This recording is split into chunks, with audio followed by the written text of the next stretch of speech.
প্রত্যেকটা কাজের কিন্তু একটা নিয়ত রয়েছে। নামাজের একটা নিয়ত আছে, নামাজের নিয়ত করা কিন্তু ফরজ।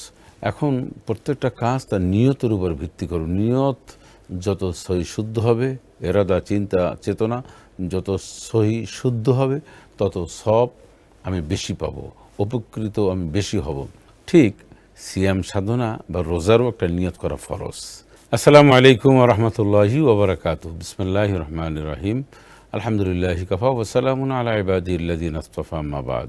সুপ্রিয় দর্শক ভাই বোনেরা, পবিত্র মাহে রমাদানের এই নিয়মিত আয়োজনে আমি আপনাদের সকলকে আন্তরিক শুভেচ্ছা জানাচ্ছি। যে কোনো কাজের একটা নিয়ত থাকা চাই। নিয়ত একটা গুরুত্বপূর্ণ বিষয়। তাই বুখারী শরীফের প্রথম যে হাদিস, ইন্নামাল আমালু বিন্নিয়াত, লম্বা হাদিসের একটি অংশ, যে প্রত্যেকটা কাজ তার নিয়তের উপরে ভিত্তি করেই এর কার্যফল প্রণয়ন হয়, বা এর কাজের কর্ম কিসের উপরে হয়, এটা তার নিয়তের উপর হয়। যেমন হজের নিয়ত করা কিন্তু একটা ফরজ, আপনারা নিশ্চয়ই জানেন। ওমরার নিয়ত করা ওটা ফরজ, মানে এটা শুরুতে।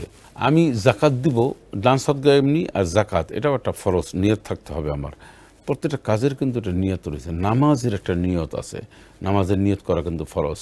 এখন প্রত্যেকটা কাজ তার নিয়তের উপর ভিত্তি করুন। নিয়ত যত সহি শুদ্ধ হবে, এরাদা চিন্তা চেতনা যত সহি শুদ্ধ হবে, তত সব আমি বেশি পাবো, উপকৃত আমি বেশি হব। ঠিক সিয়াম সাধনা বা রোজারও একটা নিয়ত করা ফরজ। কিন্তু আমরা অনেক সময় জানি না নিয়ত করাটা কখন কিভাবে ফরজ। আমরা অনেক সময় করি কি, যে এমন বিব্রত আমরা হই বা বিভ্রান্ত সৃষ্টি করি, বিভ্রান্ত হই অনেক সময়। সেহরির সময় নিয়ত করতে ভুলে গেছে, সকালবেলা ওইটা অস্থির হয়ে গেছে। কেন?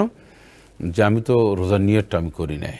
নিয়তটা কি আমরা অনেক সময় অনেক আগের থেকে জেনে আসি না, হয়তো নাসুমা গদামেন শাহরি রমাদানুল মুবারকে ফরদুল্লাহ ইয়া আল্লাহ ফাতাকাব্বাল মিন্নি ইন্নাকা আনতাস সামিউল আলিম। এই আরবিটা আমরা শিখে আসছি। এটাই যে শুধুমাত্র নিয়ত নয়, এটাই যে শুধুমাত্র বা এই নিয়তটাই যে যথেষ্ট, বিষয়টা এমন না। এটা আমাদের জানা দরকার, পরিষ্কার হওয়া দরকার, স্টাডি থাকা দরকার। স্টাডি যদি আমাদের না থাকে, গবেষণা যদি না থাকে, তাহলে কিন্তু আমরা অনেক সময় ইবাদত বন্দেগী করে আমরা খুব একটা বেশি লাভবান হতে পারবো না, আত্মতৃপ্ত আমাদের মধ্যে আসবে না। যেমন ফজরের পরে 10-11টা ঘুম থেকে উঠে আমি হঠাৎ করে মনে পড়লো আমি তো সাহরির সময় নিয়ত করি নাই, তাহলে আমার রোজার কী হবে? না, আপনি আশ্বস্ত হন, আপনার রোজার কোনো কিচ্ছু হবে না। নিয়ত মূল হচ্ছে আপনি সাহরি কেন খেয়েছেন।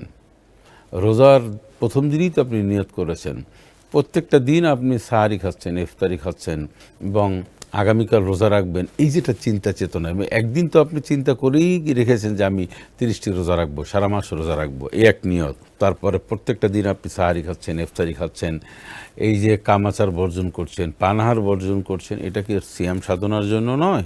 নিশ্চয়ই এটাই হচ্ছে নিয়ত। এই নিয়ত রোজার শুরুতে করলেই হবে। প্রত্যেক দিন আপনি এই চিন্তা চেতনা যদি আপনার মাথার মধ্যে থাকে যে আমি আগামীকাল তো ফরজ, আমার যে রোজাটা আছে এই রোজাটা আমি রাখছি, আমি তো বাজারঘাট করছি, বা আমার যত অ্যারেঞ্জমেন্ট আয়োজন এ সবটা সিয়াম সাধনার জন্য, এর মধ্যেই আপনার নিয়ত হয়ে যাবে। নিয়ত একদম স্থির হয়ে আলাদাভাবে ইন্ডিভিজুয়ালি আলাদা আলাদা করে আপনার নিয়তটা করতে হবে, বিষয়টা এমন না। কেউ যদি করে আপত্তি নেই, সুন্দর ভালো। সাহরির সময় সে আল্লাহর কাছে বলল যে আল্লাহ তাআলা, আমি এই ফরজ রোজার জন্য সাহারি খেয়েছি, ইনশাআল্লাহ আগামীকাল রোজা থাকবো, আমার রোজা দয়া করে আপনি কবুল করুন। আরও অনেক ইবাদত বন্দেগী করব, দোয়া করতে পারেন বা কবুল হওয়ার জন্য আমল করতে পারেন, কিন্তু এভাবেই আপনি নিয়তটা করে ফেলবেন। কিন্তু আমরা সমাজে দেখতে পাই নিয়ত ভুলে গেছে, রোজার কি হবে? ঠিক না। তবে নিয়ত করতে হবে, নিয়ত রাখতে হবে। নিয়ত মানে কি? এরাদা করা, চিন্তা করা। এই চিন্তা চেতনা, এই সিদ্ধান্ত যে আমি রমজানের রোজা রাখছি। নামাজেরও ঠিক এক তাই।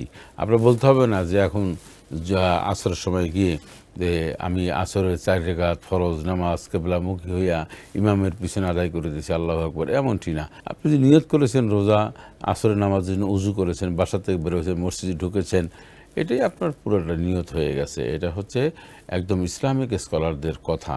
আসুন আমরা প্রতিদিন আপনাদের পাঠানো যে সমস্ত প্রশ্ন এবং আমরা নির্ধারিত সিলেকশন করে, আমরা নির্বাচিত করে বিভিন্ন বিষয়ের উপর কথা বলবো। আপনারা উপকৃত হবেন, উপকৃত আমরাও হব, এবং আপনি এই প্রোগ্রাম অন্যকে শোনানোর জন্য দাওয়াত পৌঁছে দেবেন, অন্যকেও বলবেন যে গুরুত্বপূর্ণ তথ্য উপাত্য এই অনুষ্ঠান থেকে আমরা দেওয়ার চেষ্টা করব, যা আমাদের ইহকালীন এবং পরকালীন অনেক উপকার আসবে। আল্লাহ আমাদের তৌফিক ইনায়েত করুন, আমিন। আসসালামু আলাইকুম ওয়া রাহমাতুল্লাহি ওয়া বারাকাতুহু।